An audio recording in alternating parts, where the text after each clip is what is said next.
nato siya tawga nga Bato Balani para lang matawag nato as Bato Balani, but he really serves his purpose as the Bato Balani, as the magnet, no?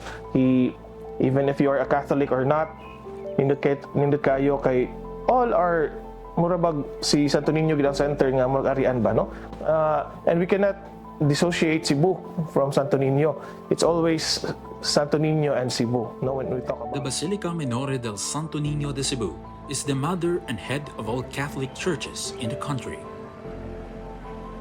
This is where the oldest religious relic in the Philippines is housed and venerated, the miraculous Señor Santo Niño, which is under the care of the Augustinian friars, the first Catholic missionaries in the country.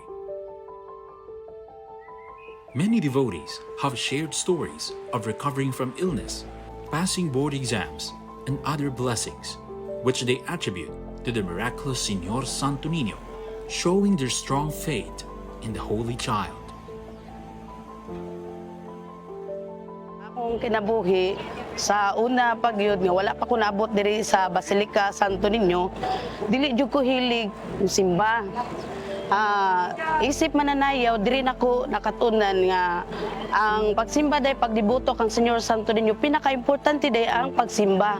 Isip diboto kang Señor Santo Niño, dako kay nag-impact sa akong kaugalingon ug sa akong pamilya, kay nadala nako ang akong mga anak diri sa sud sa Basilica, ilabi na gyud sa akong pag-ampo.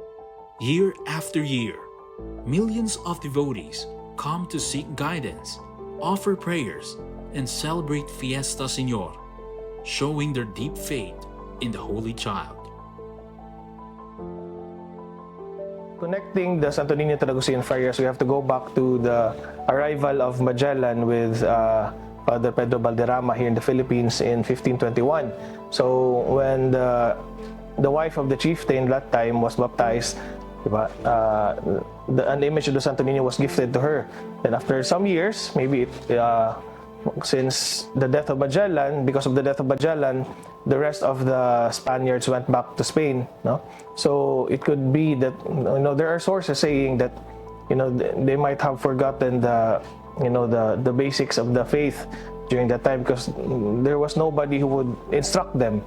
After 44 years, Miguel Lopez de Legazpi, together with the first 5 Augustinian friars, so they went here, no? And upon arriving here, when the Spaniards planned to attack the natives during that time, they razed the houses, no? They burned the houses of the natives. It was when one soldier by the name of Juan Camujo saw the image in a pine box, no?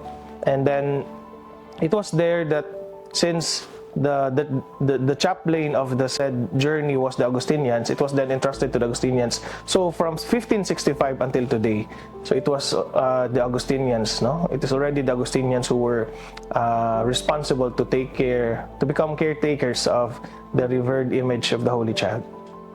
For centuries, the Basilica Minore del Santo Niño de Cebu has stood as a beacon of faith and devotion. Akong iyawag sa mga deboto ni Señor Santo Niño, hugot lang ang inyong pagpangayo ni Señor Santo Niño, dili gyud mo niya hikawan sa iyahang balaanong espiritu. Ilabi na gyud sa gugma ni Señor Santo Niño, ug sa inyong ipangayo kaniya, ilabi na gyud sa inyong pamilya, ug sa inyong mga problema. Dangop mo ni Señor Santo Niño ug pangayo mo, gikan sa inyong kasing-kasing inyong ihalad ang inyong kaugalingon, ilabi na gyud sa inyong pamilya. The miraculous Señor Santo Niño, or known as the Balaang Bata, continues to touch hearts and transform lives. Experience Cebuano faith. Experience Cebu.